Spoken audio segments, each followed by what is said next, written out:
Okay, now selamat datang di manajemen kota kelas B. Um, Semoga kalian semua sempat menikmati masa downtime atau masa liburan, walau cuma sejenak untuk sedikit rest, relax, and recharge. Um, kalau bagi kami ini ibaratnya kalau lari itu kalau ibaratnya lari itu kemarin liburan itu kayak ini kayak berlari pada tempo pace. Jadi sedikit di bawah batas kemampuan maksimal, um, tapi it's quite taxing begitu ya. So manajemen kota. Um, karena ini masih minggu awal, saya kira kita saya pengen menurunkan pace-nya sedikit dari tempo atau threshold menjadi endurance pace begitu. Jadi lebih santai, but we can go the distance begitu. Belajar dari pengalaman semester lalu, saya kira secara garis besar struktur perkuliahan manajemen kota kali ini tidak rigid semester lalu, dan saya coba untuk uh, memberikan flavor yang berbeda di sini gitu. So hari ini kita akan berkenalan sedikit dengan manajemen kota dengan membahas latar belakang mengapa sih manajemen perkotaan itu penting untuk kita pelajari, dan more or less stakeholdersnya siapa saja, dan bagaimana kita akan belajar mata kuliah atau belajar mengenai topik manajemen kota. So saya akan memberikan highlight tentang rencana pembelajaran dan rencana evaluasi. So manajemen kota itu, kalau boleh saya definisikan, kalian sekarang sudah berada pada semester 6. I'm sure you know a lot, perhaps even a lot more than I do. So, tapi manajemen kota itu saya definisikan sebagai berikut. Manajemen kota atau manajemen perkotaan adalah upaya memobilisasi dan memanfaatkan berbagai sumber daya sehingga saling mendukung dalam proses perencanaan, penyusunan program, pelaksanaan, pendanaan, pengoperasian, dan pemeliharaan untuk tujuan pembangunan kota. Tujuan akhirnya adalah untuk pembangunan kota. Tapi dari definisi ini saya coba untuk mengenkapsulasi elemen atau nilai interdisiplinernya gitu. Karena dalam manajemen perkotaan itu atau dalam manajemen kota itu kita tidak hanya berperan sebagai, atau kita berupaya melihat fenomena perkotaan itu dari berbagai perspektif begitu, so to say. Definisi ini kalau seandainya saya jabarkan lebih lanjut, saya ekspansi lebih dalam, maka dia akan kelihatan seperti ini gitu. Tadi saya mengatakan kalau salah satu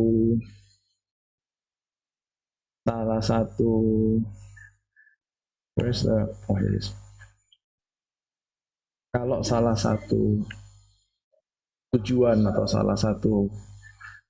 salah satu komponen di dalam manajemen perkotaan itu adalah sumber daya. Bagaimana kita memanfaatkan sumber daya yang ada. Existing resources, baik itu sumber daya yang sifatnya alami, sumber daya manusia, manpower, sumber daya buatan, sumber daya yang mungkin sifatnya intangible, begitu, nilai-nilai kultural dan lain sebagainya, sumber daya yang berupa kapital, dan berbagai macam sumber daya semua bentuk, berbagai macam bentuk itu, bagaimana kita memanfaatkannya sebagai pengungkit atau leverage untuk membantu dalam proses perencanaan, planning, organizing, actuating, dan kemudian finishing, atau sebenarnya C-nya itu apa, closure. Saya kira nggak akan pernah sampai ke C. Pasti planning, organizing, actuating, kembali lagi ke planning, atau POAE sebenarnya ya, evaluasi, terus kemudian kembali ke planning lagi. Dan lagi-lagi di dalam manajemen, di dalam diagram ini yang mengejewantahkan tentang definisi manajemen kota atau manajemen atau tata kelola pembangunan kota itu, komponen-komponen lainnya adalah seperti good public governance, atau public sector management, good civil society, good corporate governance. Di sini menggambarkan stakeholder yang umumnya terlibat di dalam proses pengambilan keputusan dalam upaya pembangunan perkotaan. Good governance di sini ada, kalau di kita ada unsur-unsur otonomi, sentralisasi, desentralisasi gitu. Di dalam konstelasi yang lebih luas, konstelasi global, maka banyak konsep-konsep atau nilai-nilai lain seperti eco city atau eco region, green city, green region, resilient city, livable city, dan lain sebagainya, termasuk diantaranya smart city gitu ya. Yang sering dijadikan buzzword atau jargon dalam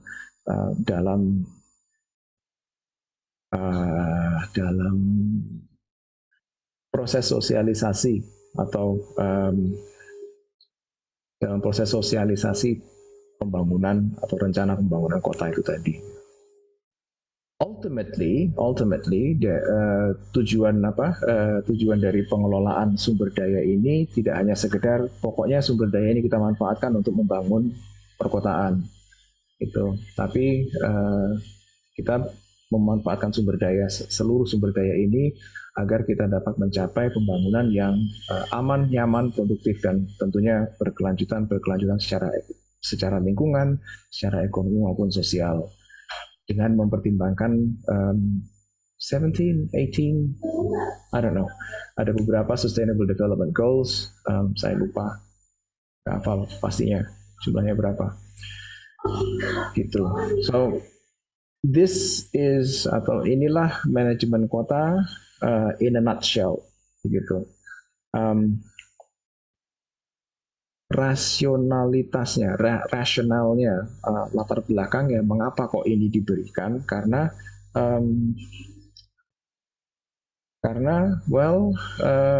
kalau kita urut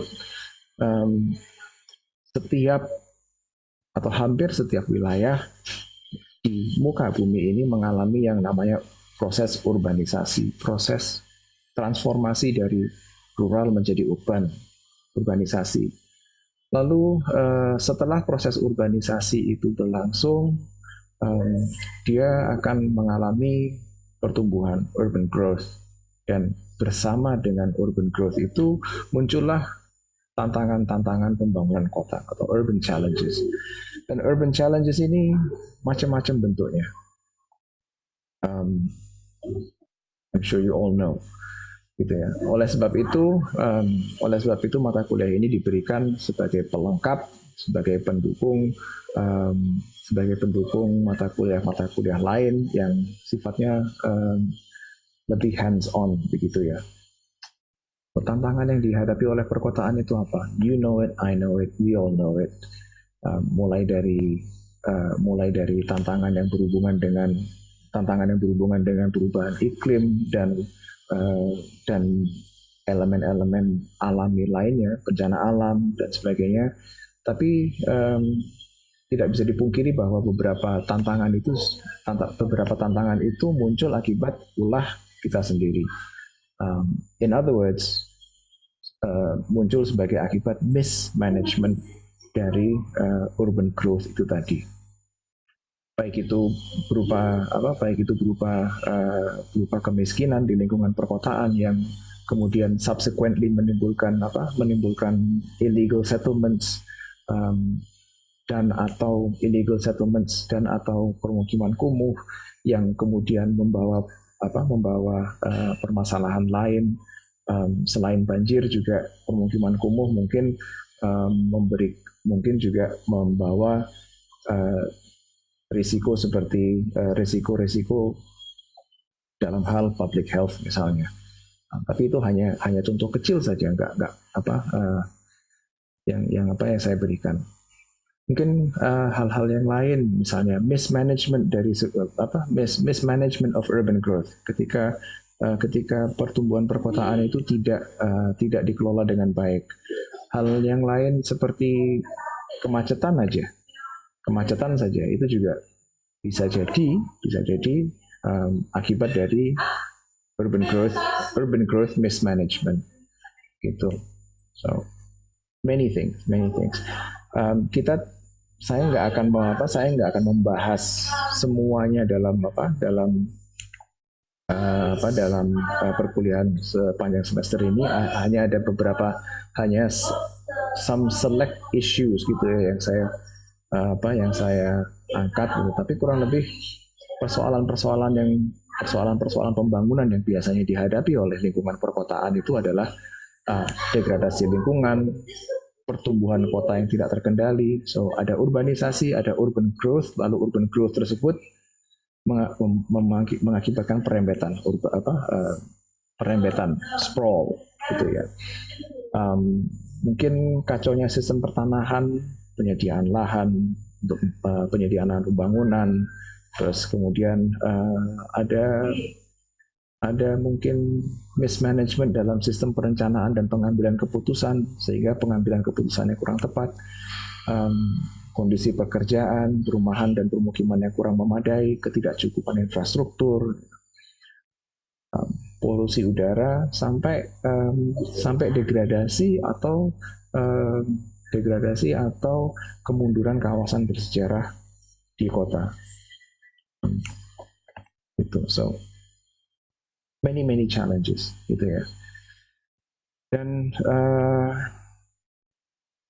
urban management atau manajemen perkotaan menjadi lebih krusial ketika kita melihat kota sebagai ekosistem manusia gitu. So di sini digambarkan begitu ya di dalam diagram struktur ekosistem manusia, the structure of human ecosystems oleh Machlis et al. Ada critical resources.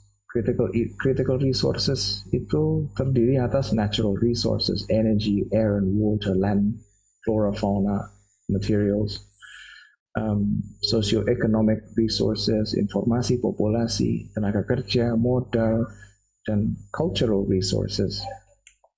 Itu yang mulai dari organisasi kemasyarakatan, sistem kepercayaan dan lain sebagainya. So dari yang sifatnya sangat tangible menjadi hingga ke hal-hal yang sifatnya intangible. Itu termasuk dalam critical resources.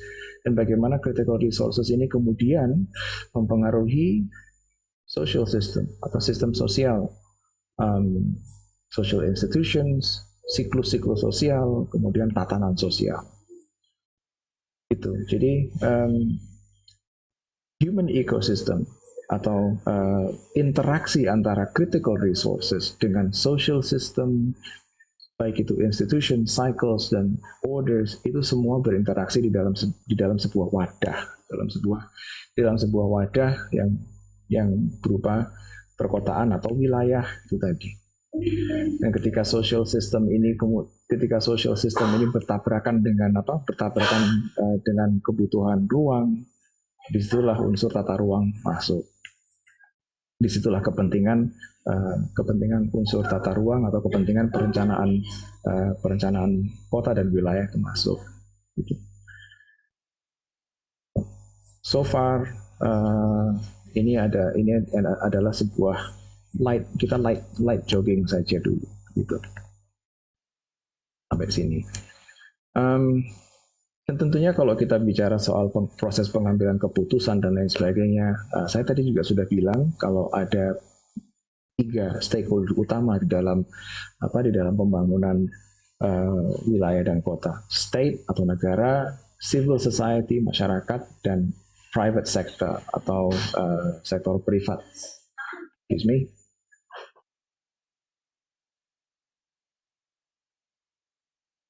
Dan masing-masing, of course, it's a no-brainer. Masing-masing mempunyai peran dan fungsi yang khusus atau peran dan fungsinya masing-masing di dalam proses pembangunan. So, itu adalah hal-hal yang ingin saya highlight, ingin saya rangkum di dalam proses di dalam perkuliahan selama 1 semester ini. Saya sampai lupa bilang kalau pada semester ini saya tidak mengelola mata kuliah ini sendirian. Saya dibantu oleh Pak Andi Irawan. I wonder if he's here. Sepertinya belum. Okay. Pak Andi Irawan yang nanti akan mengisi beberapa sesi begitu. Lalu di dalam 1 semester ini I have some other surprises for you as well. So I hope you're looking forward to it. Okay, so ini kurang lebih adalah hal-hal yang ingin kami sampaikan untuk mendukung mata kuliah yang lain. Ini yang ingin kami sampaikan sepanjang perkuliahan selama 1 semester ini. Lalu let's move on ke bagaimana kita akan belajar selama 1 semester ini. Nah, seperti yang saya katakan kemarin, saya nggak ingin terlalu rigid di dalam perencanaan dan pelaksanaan kelas semester ini. Saya belajar banyak dari pengalaman di salah satu mata kuliah semester lalu. It's not good to be too rigid. Jadi saya biarkan agak fleksibel begitu. Tapi konten atau substansi dalam perkuliahan kali ini saya tata sedemikian rupa supaya mengikuti sebuah alur narasi gitu. So kita akan melihat beberapa isu atau permasalahan perkotaan, dan mungkin kita akan menyentuh beberapa kebijakan yang relevan dengan isu atau permasalahan tersebut, dan kita akan melihat beberapa instrumen atau kita akan mencari beberapa instrumen yang sekiranya dapat membantu kita dalam menyelesaikan masalah tersebut gitu. Isu-isunya antara lain penyediaan perumahan, infrastruktur, dan pelayanan publik, lain sebagainya gitu. Alright. So, ketiga komponen ini atau ketiga subheading ini saya coba tuangkan ke dalam sebuah rencana pembelajaran. So kita saat ini ada di atas ini, konsep dasar manajemen kota. So, apa sih yang melatar belakangi mata kuliah ini apa saja gitu. Dasar-dasar pemikirannya itu apa saja. Lalu minggu depan kita akan diskusikan tentang urbanisasi, sprawl, dan megacities. Lalu dilanjutkan dengan manajemen lahan perkotaan, infrastruktur, manajemen perumahan, dan lain sebagainya. Nah, struktur ini mungkin kalau struktur ini kalau teman-teman mengakses RPS yang ada di Classroom, struktur yang saya terapkan ini tentunya sangat berbeda dengan RPS yang ada. Lagi-lagi karena saya berusaha memberikan sebuah narasi yang sedikit berbeda. Jadi kita mulai dari fenomena yang mengawali atau melahirkan lingkungan perkotaan itu terlebih dahulu, yaitu proses urbanisasi itu sendiri. Urbanisasi, kemudian urban growth, sprawl, dan evolusi wilayah atau kota, evolusi kota menjadi megacities dan fenomena megacities. Dan tentunya proses urbanisasi, pertumbuhan, perempetan dan lain sebagainya tidak akan lepas dari kebutuhan akan lahan. So, setelah kita lebih memahami atau setelah kita mendalami fenomena urbanisasi, maka kita bergeser ke chapter berikutnya mengenai lahan perkotaan. Bagaimana lahan itu disediakan? Isu-isu apa saja sih yang dihadapi oleh pihak-pihak penyedia lahan? Begitu. Bagaimana pemerintah itu memenuhi kebutuhan lahan untuk pembangunan kota dan lain sebagainya, termasuk di dalamnya fenomena tanah oloran dan sebagainya. Selain lahan, tentunya sebuah kota pasti membutuhkan infrastruktur untuk mendukung aktivitas di dalamnya. Tidak hanya jalan, tidak hanya infrastruktur dan utilitas jalan, jaringan air bersih, penyediaan listrik dan lain sebagainya. So how is it all managed? Siapa saja yang menyediakan isu-isu dan permasalahan yang kerap dihadapi oleh mereka yang bergerak di dalam penyediaan atau manajemen infrastruktur perkotaan itu apa saja. Lahan oke, infrastruktur oke, manusia pasti butuh naungan. So bagaimana perkotaan itu kemudian menaungi penduduknya, bagaimana akses penduduk kota terhadap perumahan dan permukiman di lingkungan perkotaan. Nah, kebetulan manajemen kota ini itu penyelenggaraannya bersamaan dengan perumahan dan permukiman. Tentunya skop pembahasan perumahan dan pemukiman di dalam konteks manajemen kota ini tidak akan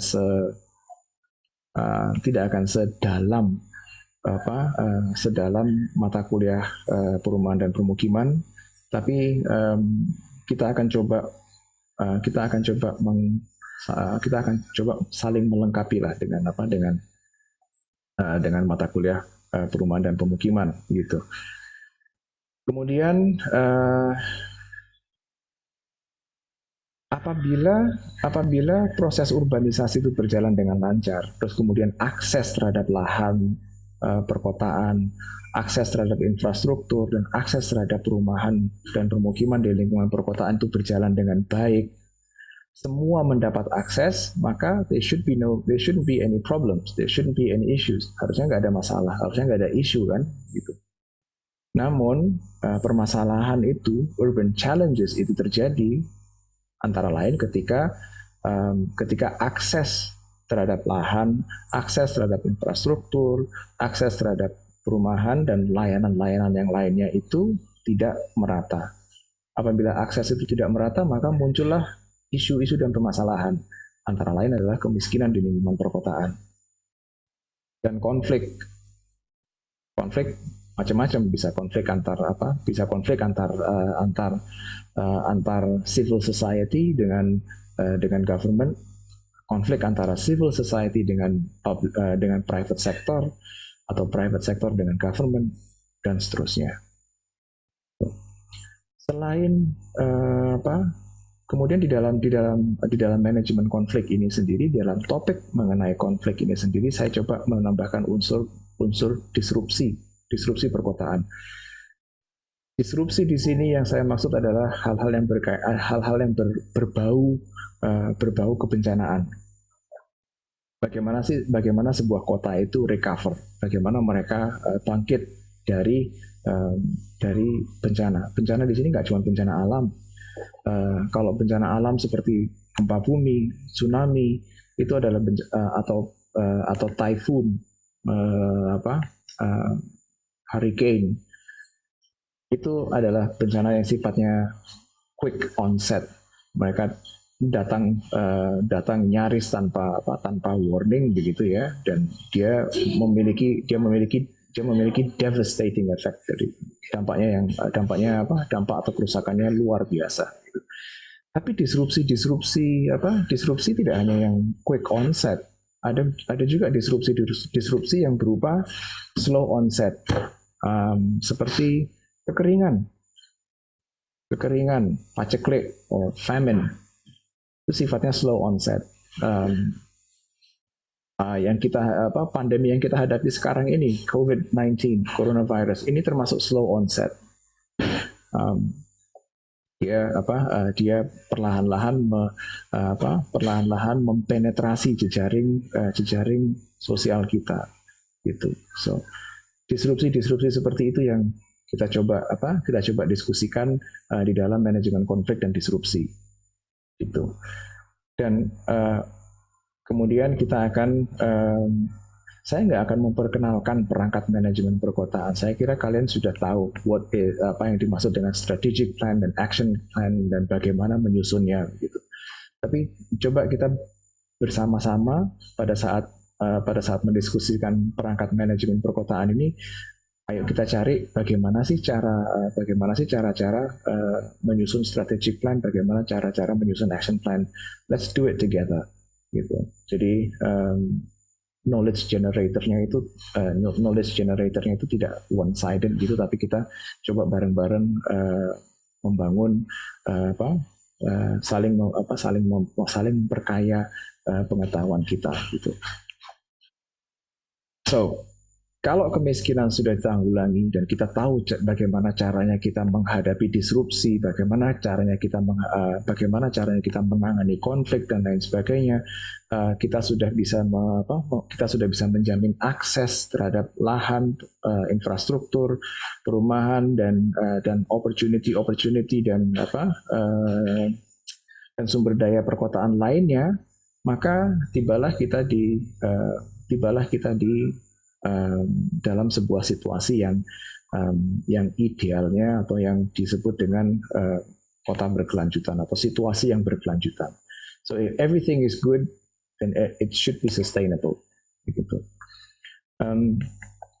Tapi saya kira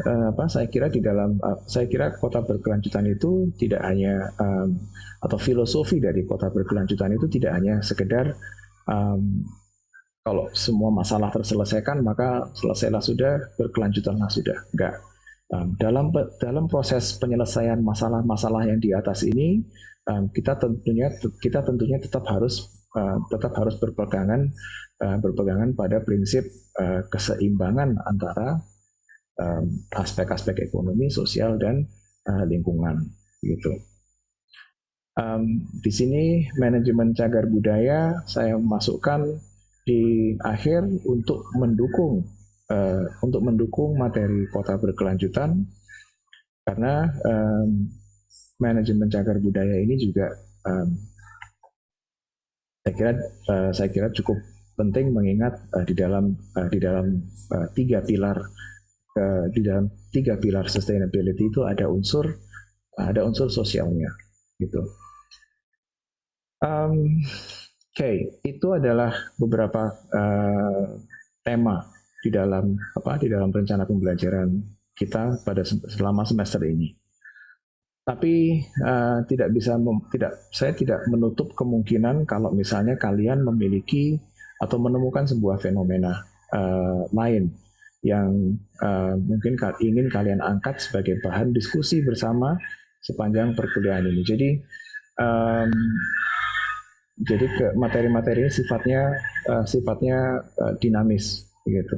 You are more than welcome to suggest a topic for discussion. Yang rigid di dalam rencana pembelajaran ini adalah tiga GLS ini. GLS 1, 2 dan 3. Kebetulan program program DKG ITS menawarkan beberapa guest lecture begitu ya sepanjang tahun 2021. Banyak banyak di antara topik-topik yang ditawarkan itu sangat-sangat relevan dengan manajemen kota. Nggak hanya manajemen kota, tapi juga relevan dengan mata kuliah lain. Saya coba masukkan ke dalam rencana pembelajaran kita begitu. Ada tiga sesi guest lecture series gitu di dalam atau sepanjang perkuliahan ini. Apa saja? Well, bulan depan sudah ada 1, terus bulan Juni ada 2. Guest lecture series ini yang pertama adalah pada bulan April tanggal 13, From Urban to Smart City by Utilizing Internet of Things, IoTs.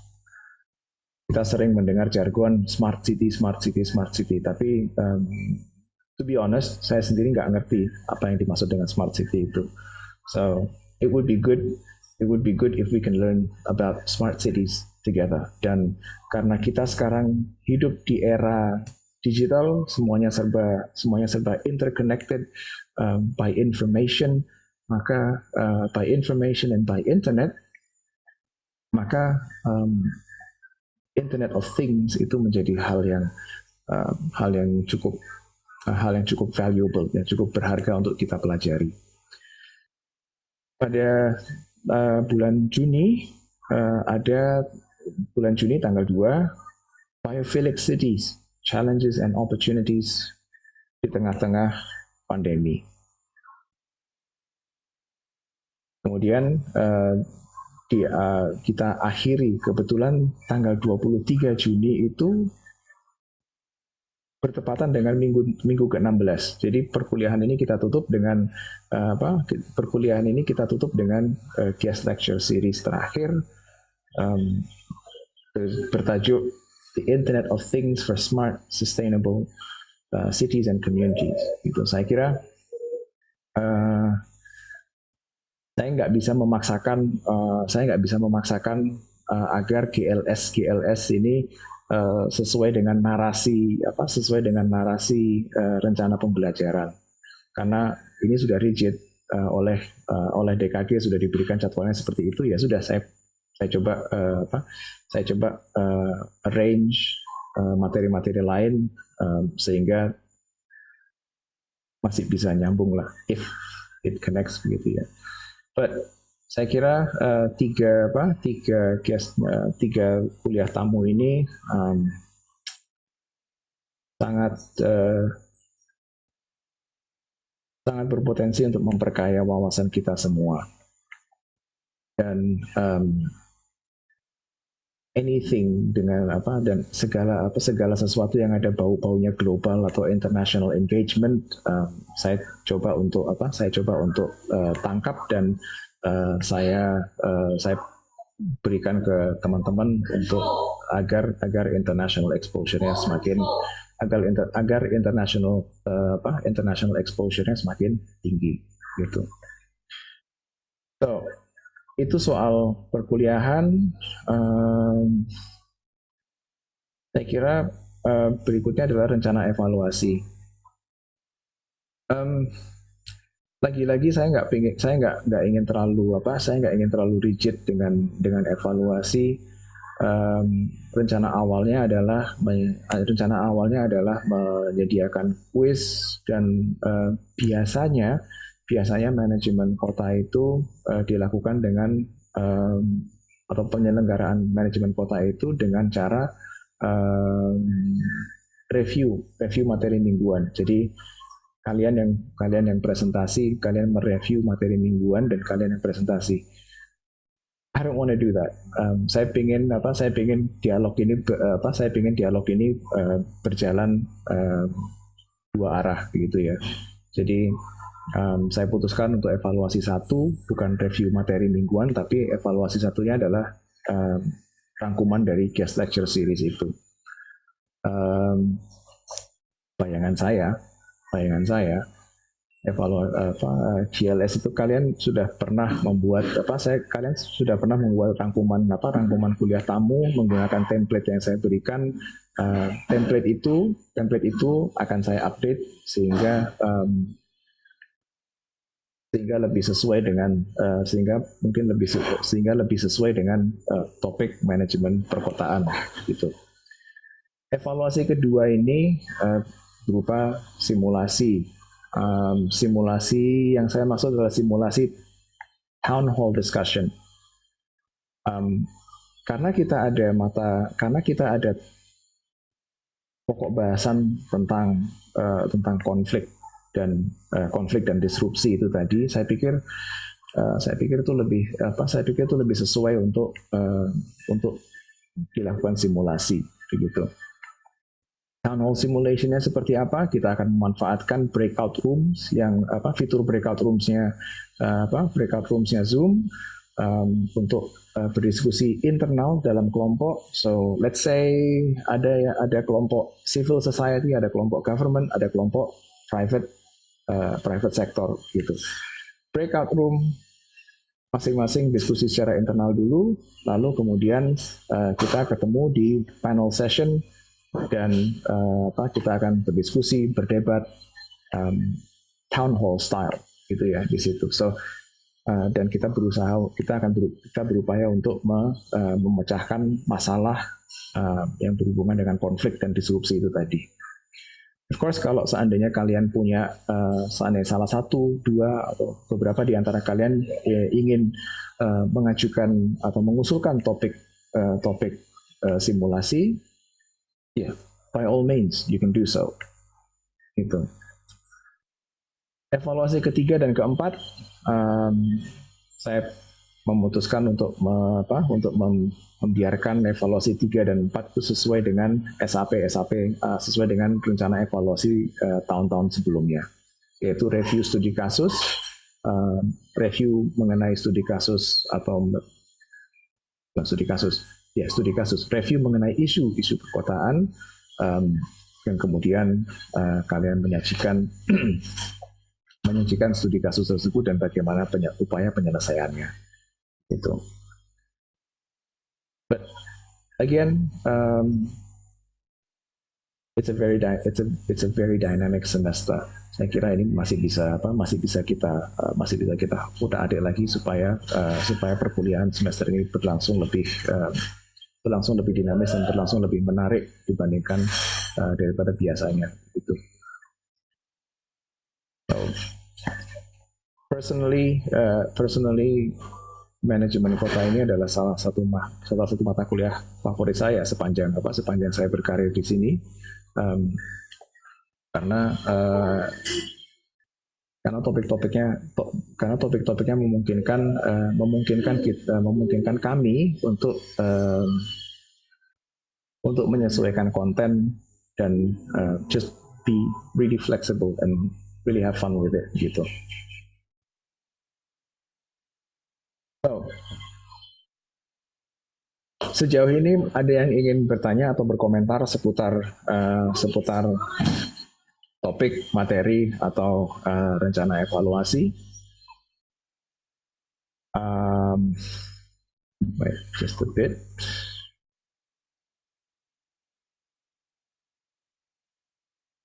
Untuk evaluasi 3, I think I should just show you this.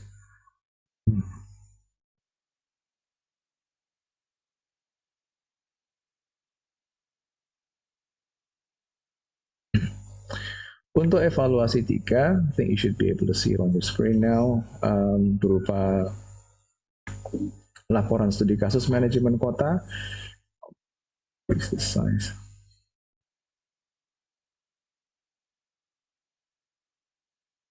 Oke, laporan studi kasus manajemen kota ini bertujuan untuk mengaplikasikan teori dan konsep yang telah diperoleh di kelas dalam praktek-praktek pengelolaan manajemen perkotaan. Gitu. Topik dan materi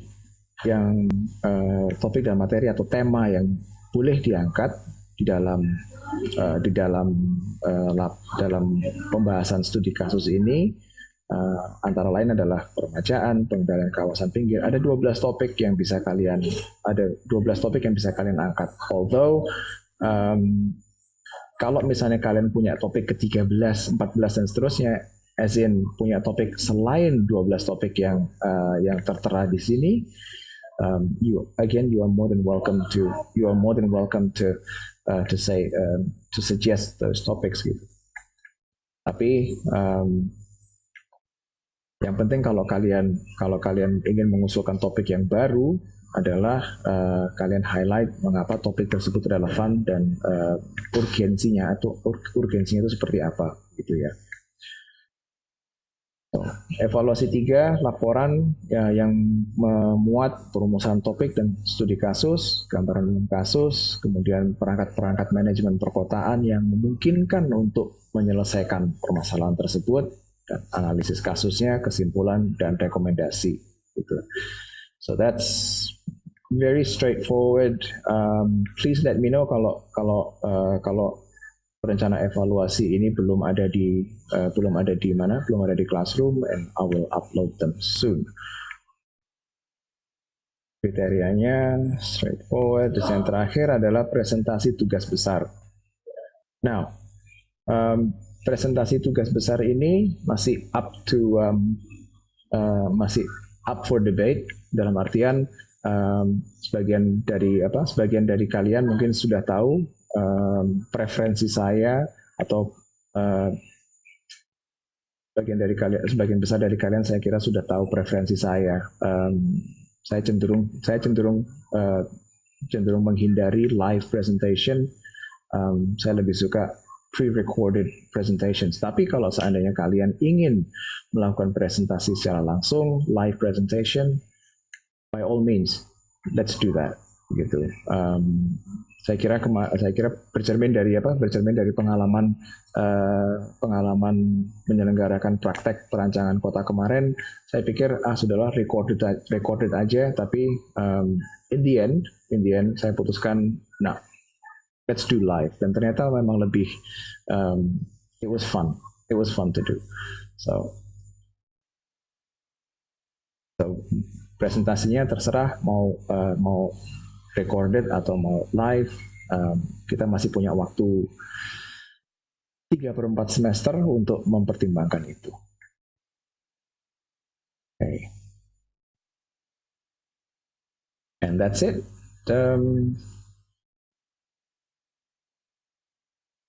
So far ada yang ingin ditanyakan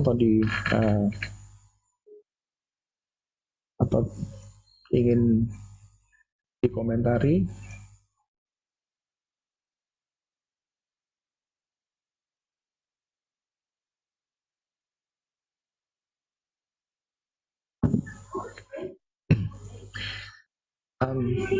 Kalau saya boleh tanya, siapa saja di sini, you can use reactions to give a smiley or something. Siapa saja di sini yang ikut program student exchange atau program-program alih kredit lainnya? I just wanna know. Ada nggak di kelas kita yang ikut itu? I know of one. He's here today, but Ya itu yang saya tahu. Stefan tahu apa Stefan ikut. Mungkin selain Stefan.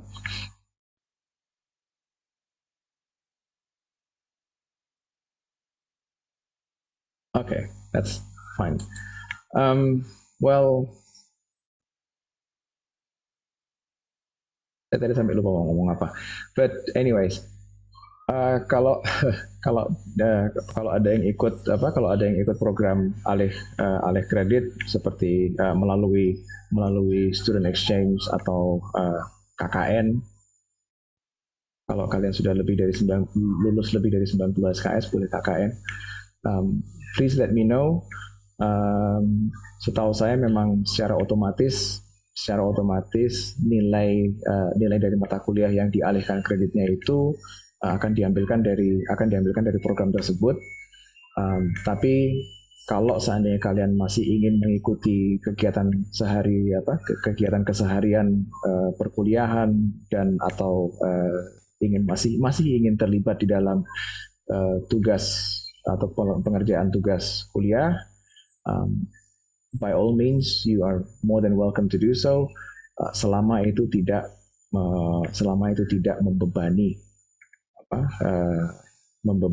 atau melebihi carrying capacity kalian sendiri gitu ya. Okay, so congratulations kepada Stefan yang mengikuti student exchange program. Semoga semoga program pertukarannya berjalan dengan lancar. And that brings me to our last bit. Okay, setelah evaluasi, saya kira untuk kuliah pengantar ini hanya ini yang bisa saya sampaikan. Again, saya bilang karena kemarin dari minggu terakhir semester gasal ke masa evaluasi dan permanen nilai dan lain sebagainya. Kemudian persiapan kelas, penugasan itu kayaknya tempo sama threshold pace deh. Larinya itu kenceng banget. Saya pengen sekarang itu udah kita jogging aja dulu. Kita jogging dulu sebelum nanti naik ke tempo dan threshold pace lagi gitu. So, dari endurance pace supaya kita beralih dari endurance pace ke tempo pace kembali, saya ingin kalian menonton dua video atau dua rekaman mengenai fenomena perkotaan yang akan melandasi diskusi kita mengenai urbanisasi, sprawl dan megacity minggu depan. Yang pertama adalah dua-duanya dari virtual public lecture yang diselenggarakan tahun lalu. Kalau nggak salah yang VPL Kota Tengah bersama Profesor Abidin Kusno itu bulan Oktober 2020. Yang satunya lagi Planning Megacities in the Global South bersama Prof. Deden Rukmana itu bulan Desember. Two very interesting speakers di situ. Mungkin sebagian dari kalian menghadiri VPL tersebut. But even if you did, ada baiknya kalau kita tonton kembali, kita resapi kembali apa yang disampaikan oleh Prof. Abidin Kusno dan Prof. Deden Rukmana, dan kita akan coba mungkin gali-gali referensi lain seputar urbanisasi, perembetan dan megacities itu, dan kita bawa ke sesi minggu depan saat kita membahas tentang urbanisasi itu ke dalam diskusi minggu depan. Sekali lagi QR code ada di layar bagi teman-teman yang belum sempat scan untuk mengisi presensi. Then again, I can always have a look at the access logs di Classroom untuk memastikan kalau siapa saja yang hadir. So there you go. Oke, kesempatan terakhir.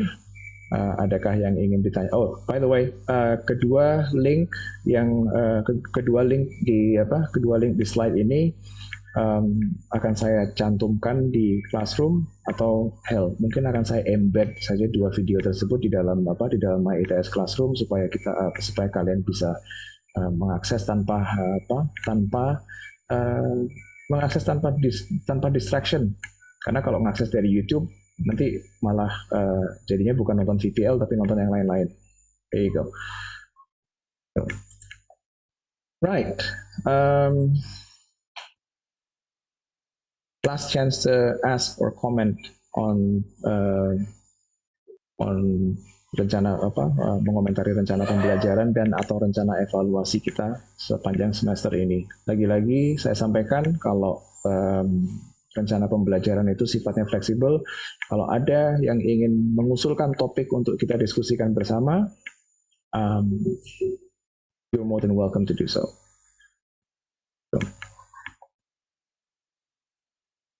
Flexible. Oke, kalau nggak ada, saya kira kita bisa cukupkan pertemuan kita sampai saat ini. It was a nice jog, so nggak terlalu kencang gitu. Ya, terima kasih atas kehadirannya teman-teman sekalian, atas waktu dan perhatiannya. Kurang lebihnya saya mohon maaf. Selamat siang. Wassalamualaikum warahmatullahi wabarakatuh.